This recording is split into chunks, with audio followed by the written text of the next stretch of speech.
오늘도 하나님의 은혜가 함께 하시기를 축복합니다. 오늘 함께 보실 하나님의 말씀은 시편 100편 4절 말씀입니다. 감사함으로 그의 문에 들어가며 찬송함으로 그의 궁정에 들어가서 그에게 감사하며 그의 이름을 송축할지어다. 아멘. 오늘도 하나님의 은혜와 평강이 함께 하시기를, 또 하나님의 기쁨이 함께 하시기를 축복합니다. 이 시편 100편은 저자는 우리가 알 수가 없습니다. 하지만 무엇을 알 수 있냐면 이 하나님의 주권적인 통치에 대해 찬양하는 시편이라는 거지요. 특히 하나님의 주권을 찬양하는 그 찬양 중에 이 결론에 해당하는 시편인데, 그래서 이 감사의 시 이렇게 제목이 붙어 있습니다. 하나님께서 이 세상의 주인으로서 통치하시는 것을 찬양하다 보니까 자연스럽게 하나님에 대한 감사함으로 이어진다는 거예요. 맞습니다. 우리 인생도 똑같죠. 하나님이 내 인생의 주인이시라는 거를, 하나님이 나를 붙잡고 가시고 나를 책임지시고 또 세상 우주 만물을 다 다스린 하나님께서 나와 함께 하시며 나를 이끌어 가신다. 이거를 갖다가 온전히 깨달은 사람은 그 삶이 하나님에 대한 감사로 이어질 수밖에 없다는 거예요. 내가 무엇이간데 하나님께서 나를 붙잡고 가실까? 내가 무엇이간데 이 세상을 다 만드신 그 전능하신 하나님께서 나를 기억하시고 나를 책임져 주시고 나를 붙잡고 가실까? 우리가 여기에 대한 감사로 이어지게 되어 있다는 겁니다. 이 시편 100편은 감사함으로 그물에, 이런 제목이 붙어 있는 복음성가로 많이 불려서 우리에게 어떻게 보게 되면 좀 익숙해져 있는 시편이기도 해요. 우리는 이 감사 시편을 보면서요, 우리가 하나님께 감사해야 될 이유가 무엇인가, 여기에 대해서 좀 살펴볼 수 있어야 됩니다. 우리가 이 감사해야 되는 그 근본적인 이유로 내 삶의 주권이 어디 있는지를 한번 살펴볼 수 있어야 돼요. 내 삶의 주권이 하나님께 달려있기 때문에 우리는 그 사랑하심, 우리를 사랑하시는 그 하나님의 사랑하심에 우리가 항상 감사할 수 있어야 됩니다. 이 시편 100편의 내용은 누가 감사해야 되는지, 또 우리가 어떻게 감사해야 되는지, 또 그 감사의 방식이 무엇인지 여기에 대해서 다루고 있습니다. 먼저 1절 말씀에서 이렇게 말씀하는데 우리 함께 보시겠습니다. 온 땅이여 여호와께 즐거운 찬송을 부를지어다. 자, 이 말씀은요, 이 세상 모든 민족과 모든 피조물이 다 하나님을 찬양해야 된다는 것인데, 이걸 통해서요, 이 모든 것의 통치자가 누구냐? 바로 하나님이시라는 것을 강조한다는 거예요. 자, 이 세상 모든 게 하나님의 것입니다. 하나님 손 안에 하나님의 그 권능 아래 있다라는 거예요. 그러면은 그 권능 아래 모든 걸 다 가지고 계신 그 하나님께서 우리를 지키시고 보호하시는데 뭐가 걱정할 것이 있느냐 이거지요. 바로 내 삶의 주권이 나에게 있는 것이 아니라 하나님께 달려 있다라는 걸 우리가 먼저 우리의 삶 가운데 철저히 고백할 수 있어야 돼요. 이 그리스도인이 인생을 살아감에 있어서 절대로 잊지 말아야 되는 것이 있는데, 내가 내게 아니라는 거예요. 내 삶의 주인이 내가 아니라는 걸 깨달을 수 있어야 돼요. 그때부터 은혜가 시작되는 겁니다. 이 하나님께 내 모든 것이 달려 있음을 잊지 않고 살아갈 때 이 내 삶이 이 평안한 길, 하나님의 복된 길 위에 올라서서 살아갈 수 있다는 걸 잊지 말고 기억하시기 바랍니다. 내가 하나님 앞에 온전히 엎드리고 하나님 앞에 두 손 두 발 다 들고 내가 하나님의 것입니다, 하나님 마음대로 하시옵소서, 이게 돼야 복의 길이 열리는 거예요. 그게 돼야 그때부터 하나님의 역사가 시작되는 거예요. 그게 안 되니까 연단이 있고, 그게 안 되니까 계속해서 우리가 낮아지기 위해서, 만들어지기 위한 그 과정을 거치게 되는 거거든요.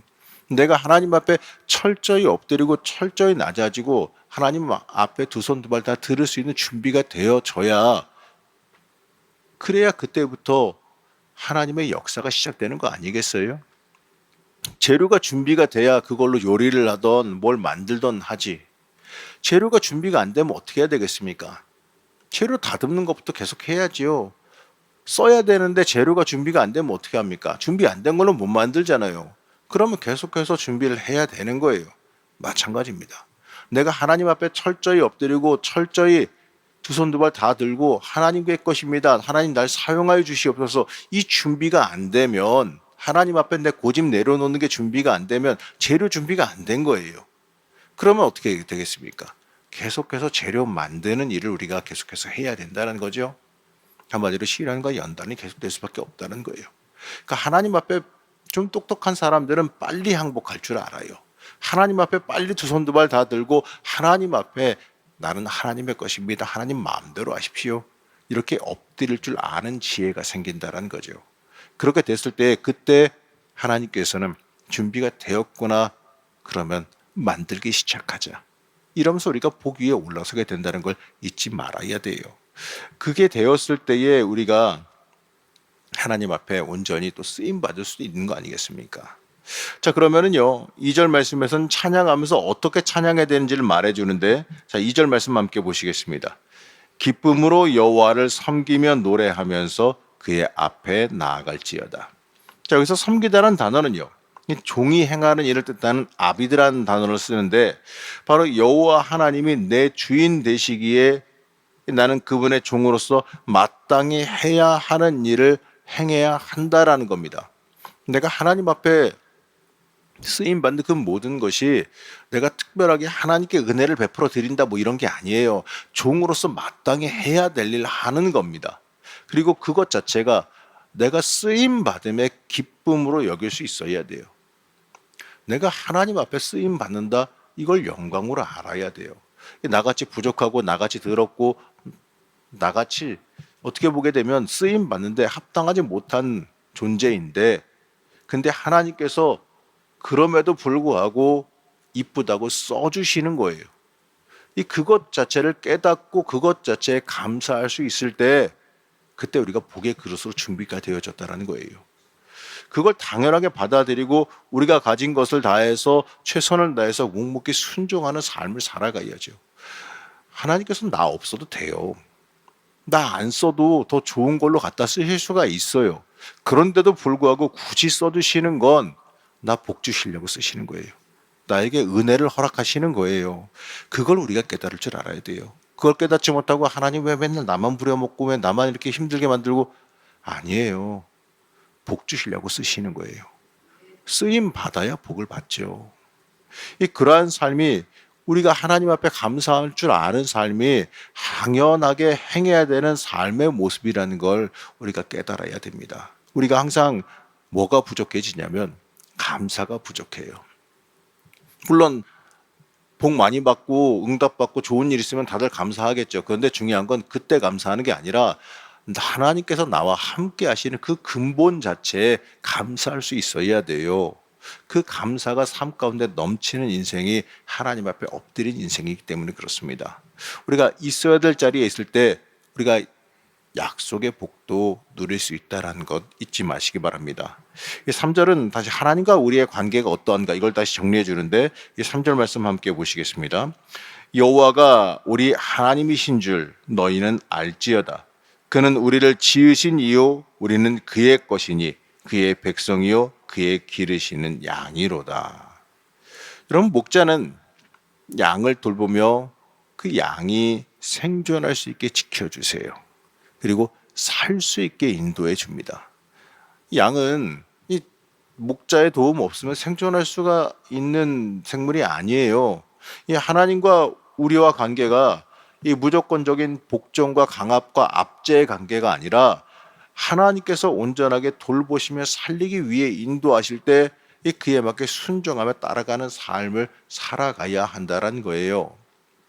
사실 이 양이 목자에게 순종하면 어떻게 보게 되면은 맨날 쟤는 일리 가지 못하게 맞고 저리 가지 못하게 맞고 맨날 괴롭히는 것 같아 보이지만 사실은요. 양이 목자에게 순종할 때 평안을 누리고 사는 거예요. 편한 곳에서 쉬며 풍성한 곳에서 먹고 마시지 않습니까? 그리고 안전하게 거할 수가 있는 거죠.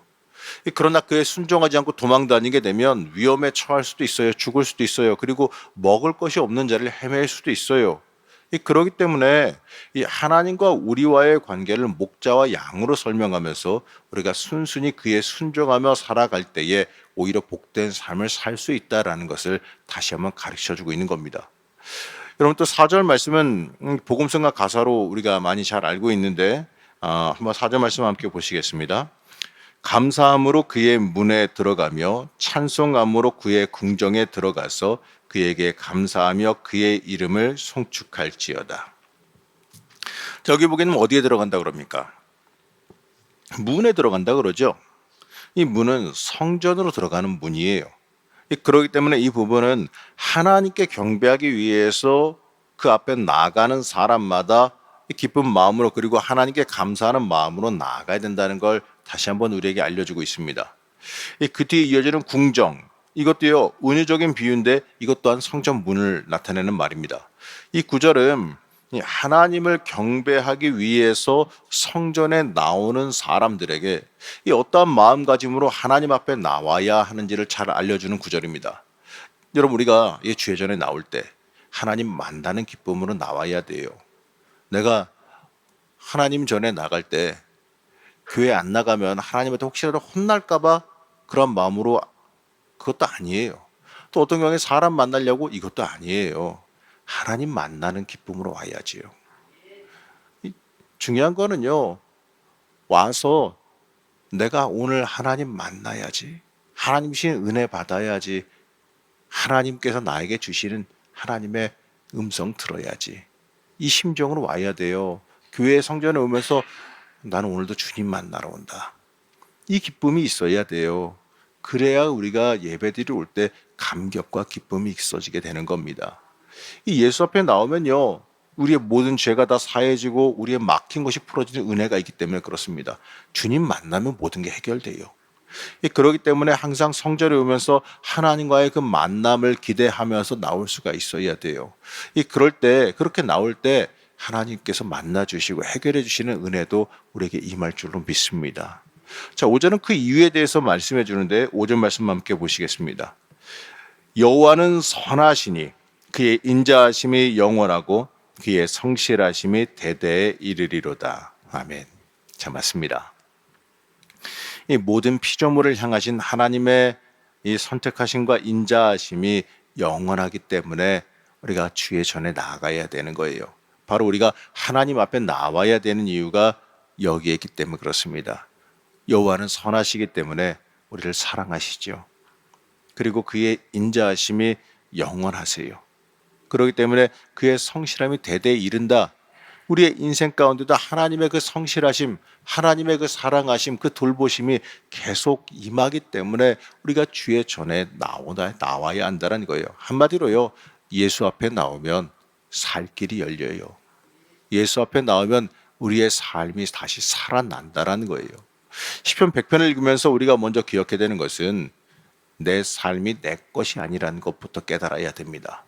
항상 예수 그리스도로 말미암아 내가 구원받아야 되는 하나님의 백성이고 또 주님의 이 양이 되어진 하나님의 것이라는 것을 잊지 말고 고백해야 돼요.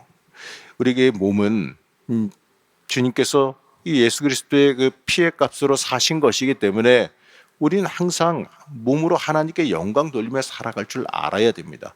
우리는 하나님의 것이기 때문에 그래요. 그렇기 때문에 이 주인을 위해서 살아가야 되고 그 하나님의 영광을 위한 것이 내 인생의 목적이 되어져야 됩니다. 내가 일하는 것도, 내가 간구하는 것도, 내가 자녀들을 위해 기도하는 이유도 다 하나님의 영광을 위한 일이라는 사실을 깨달아야 되는 거예요. 하나님을 위한 삶이 복이고 또 올바로 방향 잡힌 삶이기 때문에 그렇습니다. 여러분, 이것을 잊지 마시기 바랍니다.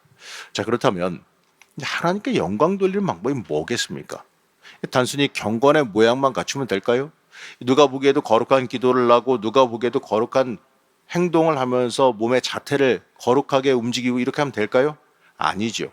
이 하나님께 영광 돌리는 방법은 거룩한 삶을 살아가는 것뿐만 아니라 하나님의 구원의 은혜와 사랑과 성실하심에 대해서 항상 감사하며 찬양하는 삶을 살아갈 수 있어야 된다는 겁니다. 감사가 우리의 삶 가운데 흘러 넘쳐야 돼요. 불평, 불만이 흘러 넘치는 게 아니라, 지적질이 흘러 넘치는 게 아니라 감사와 사랑이 흘러 넘쳐야 돼요. 왜냐하면 감사는요, 내 속에 있는 것이 튀어나오는 거예요. 내 속에 심령이 성령 충만하며 흘러나오는 게 감사이기 때문에 그렇습니다. 속에 악한 것들이 불평, 불만, 시기, 질투가 가득 들어있는데 감사가 나오겠어요? 아니에요. 겉으로 감사 감사 이렇게 말을 하려고 해도 안 돼요. 내 속에 심령이 충만하고 내 속에 성령이 충만하고 내가 은혜 충만할 때 흘러 넘치는 게 감사예요. 그렇기 때문에 여러분들도 항상 감사가 넘치기를 축복합니다. 이 세상 사람들이 사람의 힘 의존하고 스스로 자기의 잘남과 높임 가지고 살아갈 때 우리는 모든 영광을 하나님께 돌리고 하나님께 감사하는 인생을 살 수 있어야 돼요. 감사는 순종할 때 할 수 있기 때문에 그렇습니다. 항상 감사다, 모든 일에 감사다. 여러분, 내 마음대로 안 될 때는 감사가 잘 안 나오기 마련이에요. 내가 원하는 대로 다 되면 항상 감사 입에 달고 살죠. 근데 내가 원하는 대로 안 될 때가 더 많잖아요.